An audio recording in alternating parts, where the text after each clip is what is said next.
Hi, I'm Gianna. I'm Leslie. And I'm Paul.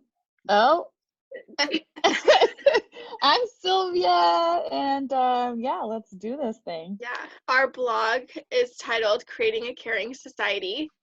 And I wanted to briefly talk about the importance of care work during COVID-19. And I'm actually a care worker. I work at an after-school program. And so I kind of have seen like the effects of how COVID has kind of just affected parents, the schools, the workers. So basically what I talk about in my blog is that care work is underappreciated or like devalued, kind of comparing it to Glenn's piece. And I was just kind of putting in my opinion that I think after COVID-19 is all said and done, that it'll be way more appreciated and valued and respected because parents have seen or like have had to go through a lot of struggles with finding help for their children, watching their children on their own, working from home, and having to also be like a homeschool teacher. So yeah, I just kind of talk about how I hope there's more of like an appreciation for care work after this pandemic. I feel What do like you guys think? I feel like it's definitely gonna change. I feel like this is definitely gonna bring some change amongst us. I guess amongst everyone. I feel like definitely people are gonna start to notice like what actually is important. Mm-hmm. And obviously this is actually really important because people are seeking help. Um, I guess now that they don't have anyone to care for their children and whatnot. Yeah. Definitely, I feel like it's definitely gonna have an effect.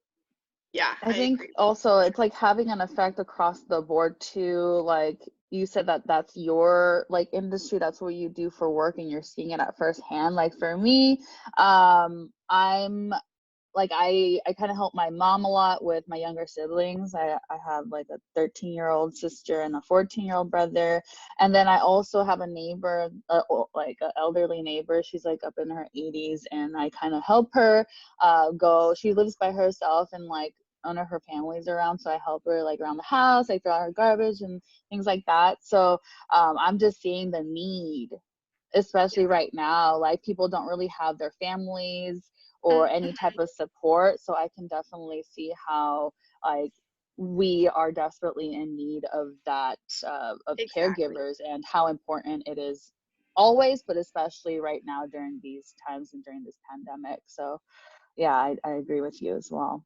Yeah, exactly. I I also feel like, people go throughout their days just, it's a routine. People drop off their kids, they don't realize, what they're actually doing. They're relying on their jobs to take care of their children. So now that during COVID-19, they're not able to do that, they take into consideration how important these people are, and they don't have them there for them. So therefore, they're able to, they're having to take care of their own children Mm-hmm. now while managing work. And if they can't do both, they have to let go of one or the other. So Yeah, yeah. it's a struggle. It's a struggle. My neighbor actually has two kids, and they're like, we need babysitters, we need help. But then they're also kind of like, this is crazy. We can't have people over. Like, if you're gonna watch the kids, like, can you please wear a mask? Like, people are desperate for help right now. Well, So daycares are going to supposedly open soon, and my nephew actually goes to daycare, and my cousin is thinking about taking him, but we're against that because we don't know if these children have been exposed to it. Therefore, they can bring it back to their family,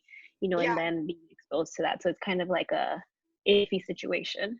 but like yeah, a double-edged sword almost. Yeah, Like you're damned if you do, damned if you don't, sort of. yeah, exactly. Yeah, that's so Yeah. true. but they need it, so it's like because they're still working from home, so it's hard Yeah, a decision lot to of make. parents. Yeah, Yeah. I feel bad. Yeah. I really do. And then in my next article, if you want to scroll, I talk about, thanks, Juan. I talk about the pandemic's impact on gender minorities, which I honestly didn't think there would be much information on this, but there surprisingly was. And I talk about gender minority, like adolescence, and how a lot of the adolescents, they have to go to their home, and sometimes their home can be abusive, and like we're on lockdown, like there's not much people can do. You can't interact with friends, you can't create new relationships, like you're pretty much stuck with your family or whoever you're quarantined with. And if it's an abusive environment, it could be really harmful to their mental health and just physical health. And so yeah, I talk about that and how the pandemic has just had a negative impact on gender minorities. I feel like during this time too, like suicide can go up, like the rates, because they're having to deal with, like, let's say their family doesn't accept them for who they are. You know, they can feel this hard negative effects in their home, so like they'll result to negative things. So it's like really hard on them because they can't escape it. There's nowhere to go. You can't go anywhere. Yeah, it's scary. Yeah. I also feel like the resources or like certain agencies that would provide them support are obviously closed right now because of what's going on. So they don't really have anywhere else to go, like as a safe place. So I can see how it's negatively affecting them right now too. Yeah. And also correlates with kind of like your last article too, like the lack of resources right now that people do need, like it's just not available right now, which is also it's also negatively affecting them right now and can potentially, like, it can get worse, you know what I mean? Yeah, exactly. It really can affect just someone's sanity. Like if you're going home to an abusive home every single day, like that really takes a toll on somebody, especially at a young age too. And you don't have like the outlet to go see a counselor or a therapist, Or just or people even who just accept you for who you are. Yeah. like it's very sad. It was like something similar to Leslie, pretty much. I feel like these, I guess these minors who haven't, I guess, come out yet to their families, and I guess they can't come out because they're not accepting. They can't really express themselves to people because they literally don't have anyone at the moment. They are pretty much locked in, and they don't have anyone to, I guess, they don't have their chosen family at the moment, I guess. They have their biological family, which for most of the part is probably not accepting to choices. Yeah, I agree. Very true. I even talk about chosen families and how I did. they can't go see their chosen families. Yeah, it says may not be able to get to them as a result of bans and travels and closures. Yeah. Okay, great. Now Cool. I'm gonna move on to motherword. So through this little article, I guess, so from the reading Shifting the Center by Patricia Hill Collins, I compare that along with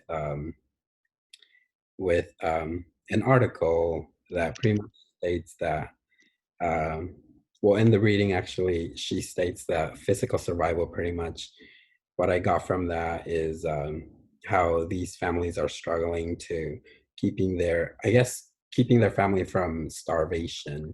And I found an article that states that during the pandemic, these families have increased. The number of family have increased that are seeking help for financial help and also for, I guess, food help, which these families are running out of food and they don't have any sort of income to help them out to get food or anything. And that's how I compare them. So these families are actually really struggling to, I guess, keeping their physical survival on their families. I think I could connect that also to care work. So like mothers rely really heavily on care work, and without care work, they're not able to go to work, therefore not being able to provide food for their family, or they're paying rent and stuff like that. So that's the connection I would like to make to Gianna's post, actually. Yeah. I noticed that too. Like it's just hard even to see family, like kinship, or just to help out financially or whatever it may be. So yeah, the pandemic has definitely had an effect on just who your resources are. Like you can't see family, you can't see friends. It's really all on you, and it's hard for single moms especially, and dads too. Yeah, I just wanted to add on too, like I know we haven't gotten to mine, but I can see this correlating with my topic of domestic work as real work too. And I'm reading here where Juan stated that people like of color or women of color, African American, Hispanic, Asian are the most affected. And they're being those they are the ones that are being mostly affected through this pandemic as well, and that's what we're currently seeing with the effects of COVID. So I can definitely correlate that with many of our topics too, how they're the ones that are struggling the most and lack resources and need these resources too, but therefore they're not available. Yeah. So, Yeah. yeah. All right, and then my last one was it's right here. It's the struggle of the pandemic with kin networks. So this one was somewhat hard to find articles, but luckily I did come along to a really good one. So pretty much the reading on Hansen pretty much states that families the working family seeks most to this day still seeks most of the help from their closest kin to for childcare, meaning that I guess a mother and a father that both go to work, they are seeking most of the help from their closest families. And during the pandemic, a lot of these their closest kins are passing away due to the effect that they can't cope with COVID-19. Usually it's much older people, above 60, I believe. But it pretty much, the article shows that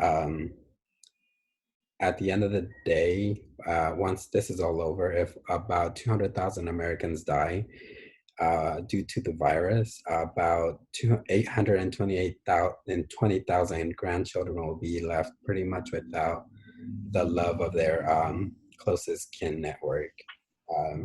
So pretty much once this is all over, all these working families are going to be seeking other kind of networks to care for their children while they're at work, which kind of connects to care work again with Gianna's first point. Yeah, I want to talk about how right now a lot of people do rely on their extended family for caring for their children. So let's say, for example, they lose their parents, so no one's able to take care of their children. So now they have to seek for someone and actually pay someone else to do this work for them. And they might be the reason why they rely on that kinship, because they don't have the funds to pay for that child, care services.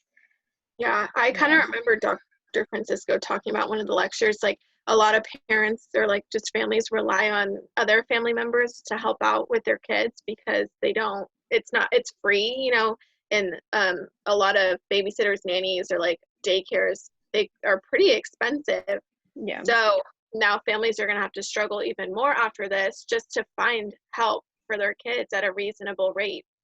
Aside from suffering like their death, they're suffering from this. Yeah. The lack of availability of childcare and stuff. I also wanted to add on to how we talked about in class that middle class families are now like seeking more of this help, like from their extended kin. And I'm curious to see if that's going to go like up the ladder, if like higher class families are going to be needing the help of their families to assist with child rearing. And so yeah, I just thought that was pretty interesting, like with everything shifting and evolving, like is that need gonna rise based on like economic status? So it'll be interesting to kind of see after this all plays out to see if they will require that. But then again, like it was also like a cultural thing too at the beginning, how like Latin families, like in my experience, like we rely on family and extended kin to help and support like with children or elderly care. So yeah, it'll be interesting to see how that all plays out too going forward. Yeah, for sure. Right. Now, poverty. Poverty during COVID-19. That's the one that I did. So I talk about how COVID-19 has affected mostly those in poverty, not only not being able to afford for the healthcare, but also losing their jobs. Most of these people who live in poverty do have jobs who are not offering remote, work. So like restaurants and stuff like that. So it's really hard on them. And I remember that Rank does mention that 11 and 15% of Americans have lived below the poverty line. So this just makes me wonder how that is going to affect us after COVID-19, since a lot of people are getting fired. They're after COVID-19 and the shelter in place is lifted, most of these people don't have a job to go to. So they're going to have to look for other jobs, leaving them in poverty. So not only is COVID-19 affecting those in poverty, but it's leading others towards poverty, which is, a really big thing. Yeah. Something, go You ahead. go. No, you Okay. can go. Something that I actually wanted to, I feel like this reading actually really connects to COVID-19, and something that actually really surprised me from the reading was that Rank had a statement that said that families usually have, the working family normally has about just over a month in wealth to I guess survive. So they're kind of living paycheck to paycheck, which also really reflected on COVID-19. I noticed that after just over a month of the entire country shutting down, families were starting to protest to reopen the country because their wealth was already plummeting. They were running out of supplies and everything, so they needed the country to reopen again so that they could start having income. Yeah. Crazy. Yeah. Yeah, I was just gonna say I kind of would wonder like what the stats for that would be here in the Bay Area, because it's so expensive to live here and a lot of people are losing jobs. And then also just you kind of brushed over it, just like the fact that small businesses aren't getting the help that they need. So those are just people are losing jobs left and right, and it's really affecting people financially. And in your blog, you talk about just the people who have been fighting to stay like just above the line, like totally are just struggling now and are down like totally below the line now. And so it's very, very hard for those families to just kind of make a comeback. They're doing the stimulus checks, but the stimulus checks aren't even much. Like you said, the cost of living in the Bay Area is so high that this amount that we're receiving is just for food, like other stuff that we need, essentials that we need. Yeah, exactly. Yeah, I just another interesting part of this, we didn't really touch base on it, but the rise of unemployment is spiking right now. We're at all-time high rates of unemployment across the United States. But the interesting part is that people are making more money right now on unemployment than they are working. So I'm kind of curious to see like how that's going to play out too, because instead of the government like putting out like bonuses or incentives to get people back to work, it's almost like they're paying people more to not work right now. So I'm curious what's going to happen with the economy like in a year or two from now too, because people, like you mentioned, Gianna, I think it was you, that people want to get people back to work and get the economy rolling and stuff. But then again, it's a double-edged sword. With COVID, it's like people don't want to go back to work. So it's just like, it's more beneficial to not work, like what's going on. So it's really confusing. It's a benefit for them. Exactly. I'm over here working my butt off like full time, and then this folks not doing anything and they're not working, getting paid. Like, it makes no sense. Yeah, But, it's unfortunate. It's almost like you should just quit your job and then get unemployment because you'd be making more. Right, exactly. That's the problem. So I don't know. It's like, it's kind of interesting because you hear stories of people struggling because they don't have enough money to, survive. And then again, you're hearing stories of people getting overly paid on unemployment. So I don't know. It's crazy right now. Yeah, it's kind of twisted if you really think about it. A little bit, yeah. All right, and we'll move on to the next one, which is tasks during COVID-19? Yeah, I picked this one because I was kind of curious as to how the gender tasks would shift during COVID-19. You would figure since, most parents are staying at home, working from home, um, the dads would contribute to the mother work or the mother tasks, but it's actually the opposite. Since the fathers don't really know exactly what the mother does, the mother would actually prefer to do it than ask them to do the work, to avoid also conflict between the partners. So mothers during this time are actually experiencing more work. So it's I just thought it was crazy. Yeah, I was shocked to find that out too, that the pandemic is pretty much equal to having more work. And then I was Yeah. also shocked to find out that that that since both parents or most parents now are staying at home or like having to work from home, that the husband or the father would kind of step it up, because there's more time to do You would whatever. assume. But it says right there that that is so not true, and the women are still pretty much in charge, and they have more jobs to worry about, like making sure their kids are clean and healthy and wiping stuff down in the house and sanitizing stuff. Like, they're just having all these extra jobs because of the pandemic. Yeah, so I also talk about how single mothers actually get it tougher because they don't have a spouse to also help them. But since they're so used to having to take care of most of the work when they're with them, they're used to that. The only thing that would be added onto that is like helping them with the schoolwork and stuff like that, Yeah. That was which is gonna be my also a big issue. question.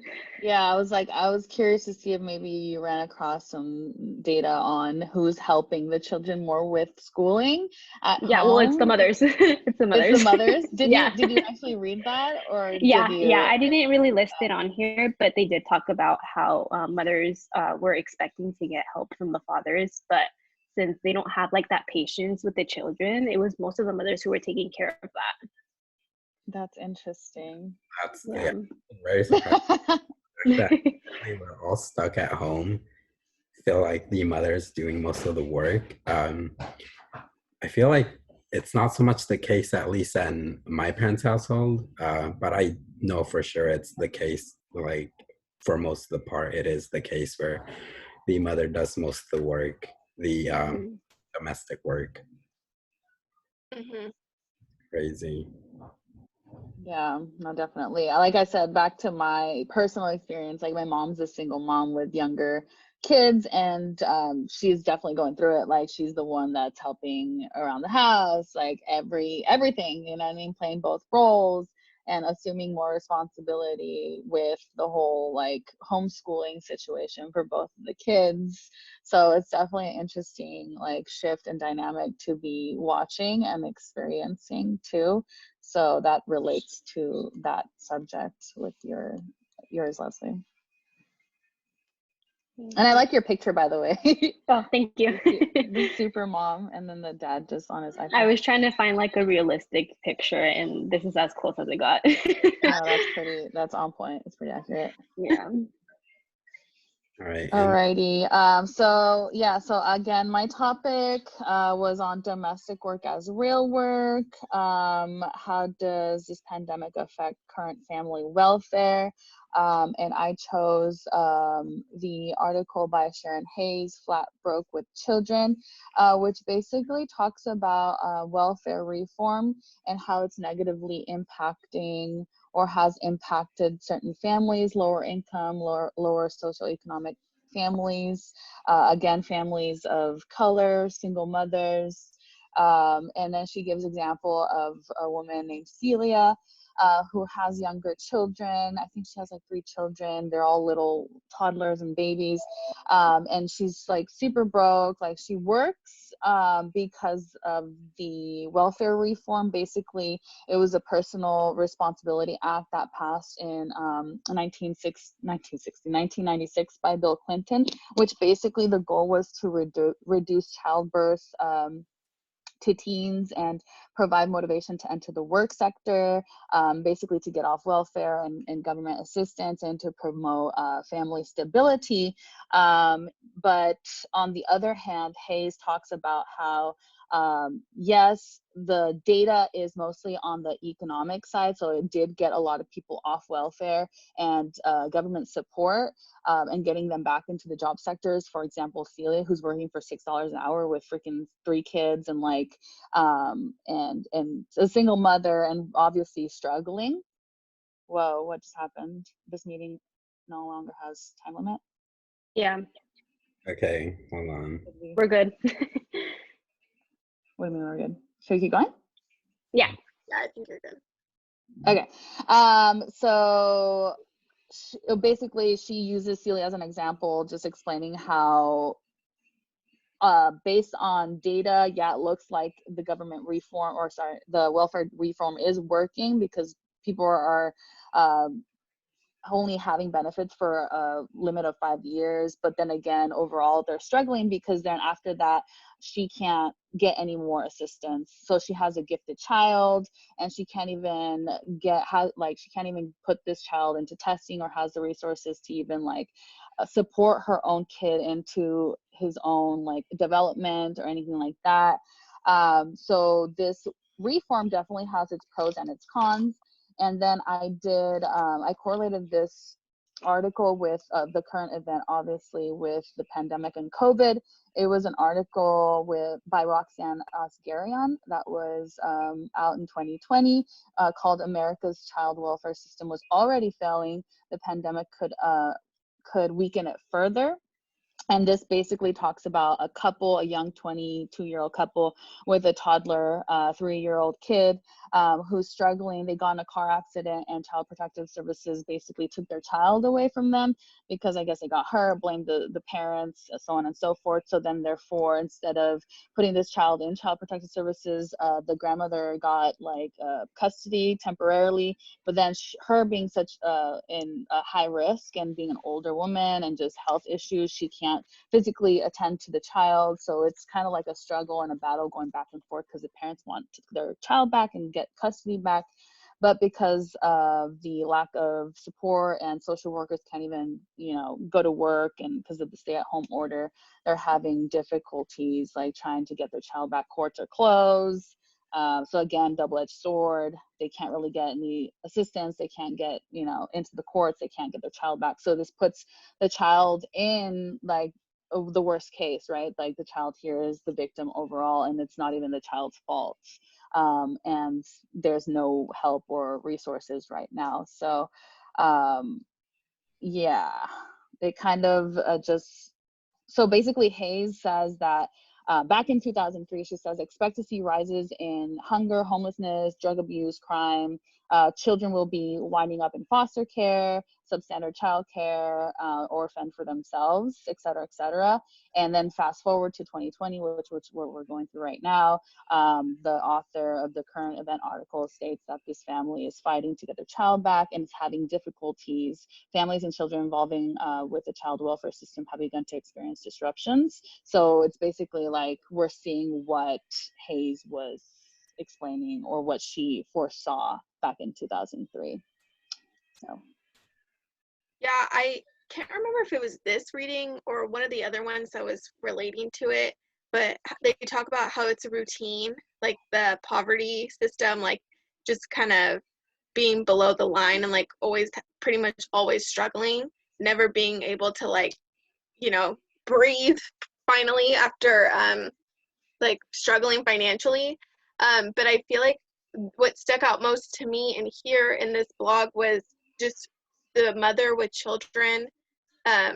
It's a more vulnerable situation because like you state, like they can end up more in foster care on their own, left without a caregiver or whatever, and it's just really sad that you see, and it's like a routine, kind of like the I can't remember if it was this reading or it might have been Rank, I can't remember, but maybe it was, I don't know, but they pretty much talk about how it's just like a never-ending routine, and you kind of go over it here in your blog, which is just crazy to me.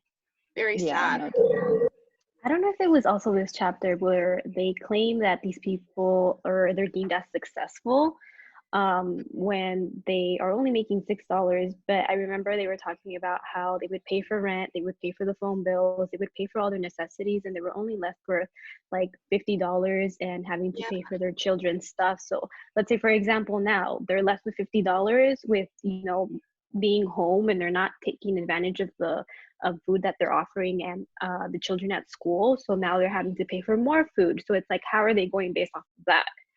Yeah. Like they were struggling before, but now they're really struggling because they just have the lack of resources. Mhm. Like you said, no school, no school lunches, and so on. So That's yeah. pretty much how I wanted to connect this. Is I I've done community services before at my local community, obviously.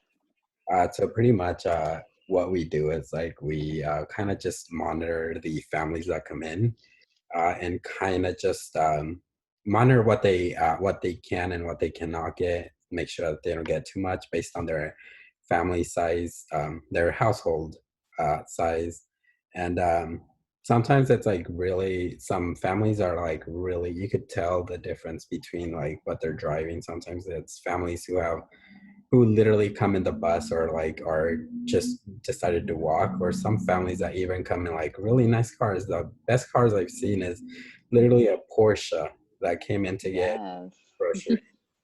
And it's families that are getting support because at one point they had a job and then they lost their job and now they can't find a way to support their to get food for their children.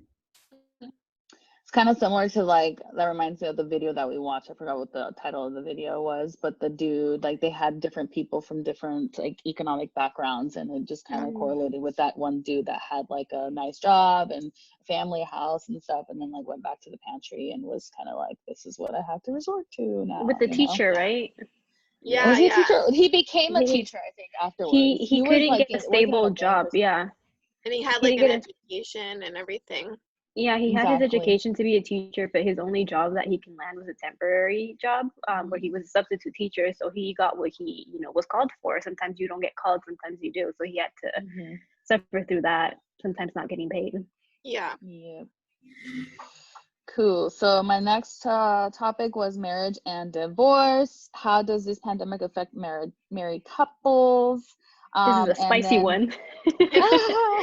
right. So my article by Michelle Adams and Scott Coltrane, Framing Divorce Reform, that was written in 2006, basically talks about the different phases of divorce and how back in the day, I don't remember exactly what year this was, but historically you couldn't divorce your partner or your spouse unless it was for like usually typically the man involved, like either were cheating or they were physically abusive or sexually abusive, things like that, which was at fault.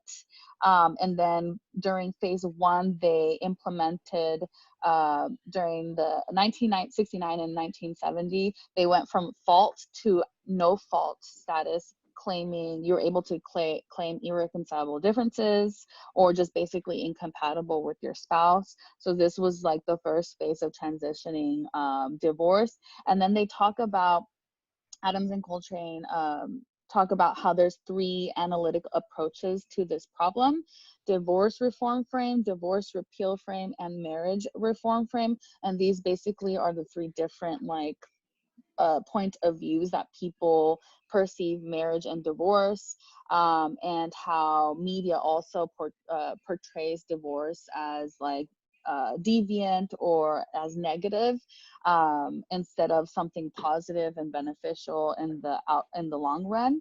The second phase was like, okay, they changed it up, and then men felt attacked in a sense, seeing at how they had to pay child support and alimony. They didn't feel that that was fair, so they implemented the joint custody rule during phase two in 1992, which basically gave the father, more time with their child and had to pay less in custody and alimony. And basically, with the reform, it allowed couples to divorce with, just because they were not compatible. And I correlated this article with the current event article, as couples self-isolate due to coronavirus. Lawyers expect a rise on divorce because, or during this pandemic, and it's by Vicky McKeever. And it was a shorter article, but I found it interesting because I work with the public, and I hear a lot of stories currently saying, oh, I'm stuck at home with my partner, like we're just at each other's throats. So I'm like hearing this at firsthand. Like even some of my friends that are married, they're like, oh my God, we're fighting, like we're like the kids are involved, I can't stand this anymore. Like just last night, like my friends, like I'm leaving to my friend's house, like it's just crazy. And I'm like, holy cow, like I told him, like I'm doing his whole like report on how there is a spike in inquiries in divorce right now because of COVID and during the stay-at-home order, because people are, or couples usually, you know, leave for work or have outlets or need to be separated during the day to come back to their spouse. So they're not all together, right? So the highest reason for divorce inquiries are financial problems, financial pressures, uncertainty, employment, and health. And that across the board is what we're going through and what we're seeing with this pandemic. So I can definitely see how there's more like inquiries for divorce. But the overall like correlation that I found between the article and our current event is that I found it interesting that the rise in divorce after quarantine is basically like a reflection of the good divorce, which is one of the analytical approaches. So and I think the goal here is not to try to look as divorce as a negative thing, because there are a lot of positive you know, aspects of it, right? We're in 2020, like we don't really have to stay together with someone that we don't want to, right? At least that's how I feel. Yeah. Because I also see a lot of elderly couples in this area, in the demographic that I work and live in. Like they stay together with their couples, and these people are old, like they're in the like 80s and whatnot. And then I see the women like internally suffering because of what they had to experience, but they thought that they had to stay together because of what media like portrayed, or what, you know what I mean, because they felt stigmatized negatively and they didn't want to be looked at negatively by so like their social groups and friends and such. So yes, that's pretty much all I have. I feel like in a sense, the shelter in place is going to be like a eye opener for a lot of women. So like they're like not wanting to get divorced, like you can work through it, and like having to stay with their spouse during this time, like they're gonna be like, okay, like I really can't be with this person. It's just like, you know, help them take the stand and take the lead towards divorce. Yeah. Exactly. Like it Even says also, like it says like this pandemic is either gonna break it or make it for couples. Mm-hmm. Yeah, I was even thinking like back to Leslie's piece, how women are like still doing more work than The the gender men. test. Yeah, and maybe it's like, you know, that is kind of playing into why couples are having problems during this time. But yeah, I never really thought about it. I was like, oh, this was actually like really informing me, because I never thought about, oh, the fact that couples don't have outlets, they don't go to work, they don't, you know, do the gym or whatever. They're like pretty much stuck together. So yeah, it'll be crazy to see this spike in divorce rates after the pandemic, because you said it in your blog that there will be a spike, or they predict there will be a spike. So I definitely can understand and see why. I even think I saw an article actually on Kim Kardashian, and she's like having so many issues right now with Kanye West. She's like, I can't even live with him anymore. And they're like separate. I mean, they live in like a mega mansion. So she's I'm like, sure we're they can live in separated. separate sides. Yeah, I'm like, Poor oh my them, god. poor them. They're stuck in the rut. I know, right? Yeah, and it's funny you mentioned that too, because I don't know what the heck I was reading, but they were saying, oh, it's this new show, like something about media on Netflix. Anyway, they were saying how Hollywood and then media, mainstream media, is leading, and society is a reflection of Hollywood and media. So it's crazy to see the different realms kind of occurring. Yeah, that is interesting. Like, yeah, definitely feel like divorce is gonna go up because these couples are that kind of just got together are kind of forced to coexist with each other, to cohabit with each other. They can't really go anywhere. I feel like they had prior to COVID-19, they had the option to kind of just leave, go to the mall or something. I don't know, but now they can't really go anywhere. They kind of just have to like face and I guess face whatever it is that they were facing with their partner. And since divorce is definitely more is definitely more acceptable nowadays, I feel like it's definitely going to occur to more divorce rates. Mm-hmm. And then for Yeah, others, make it or if break it, yeah. they wanted more quality time, then they get that quality time now. Or What if like one partner is like, oh hell yeah, and the other partner's like, ah nah. I'm sure there's multiple couples that are like that. Yeah. I know. I Like, guess now that I you have can, you. yeah.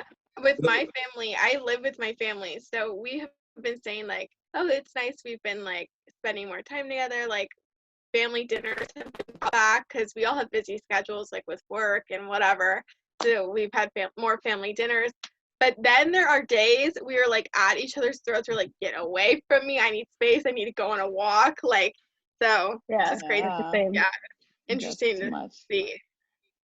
That's No, crazy. absolutely. I can relate with that. For me personally, like I have my own spot, so I don't really live with my family, but like I've become more closer to my family just because I feel like, now's the time. We have that extra time. I feel the need to help, to support, Mm-hmm. and what else can I do? Like it just makes me feel better to be able to provide like, resources or just assist. But yeah, I can see if I were to live with somebody, like yeah, I would. Yeah. I like my own space, so I can't Yes. even imagine. Yeah. And then over here, my family trying to do some TikToks. They have my mom trying to do some TikToks too. So I'm like, you need to chill. She was over here That's- dancing, and I'm like, you need to stop because you're making me laugh. That's cute. That's hecka funny. Yeah. All right, but I just want to kind of say like I can see at how Dr. Francisco just kept saying like what my main goal is I want you to kind of find pieces and connect all the different topics throughout the entire semester Mhm. to everything. Like I think that her goal was to connect every single subject, and I think that just by talking to you guys today and just recapping on specific topics and current events, it's almost like we accomplished that goal. Yeah, And I can see how definitely. all these topics all relate to one another. Yeah. And then I thought it was a really cool idea to relate it to what's currently happening because it's making those connections. And now by like reading your guys' blogs and talking about it and then relating it to our current topics, like it's almost like okay, that makes sense. Everything's kind of like making Yeah. sense and wrapping together. I don't know if you guys agree or not, but It was a that's nice the flow. way. We all Yeah, really connected it well to I COVID-19. think It's an so. unfortunate time with this pandemic, but we made it work. Mhm. Exactly. No, I agree with both you guys. Exactly. All right. I think Record. that's All it. right.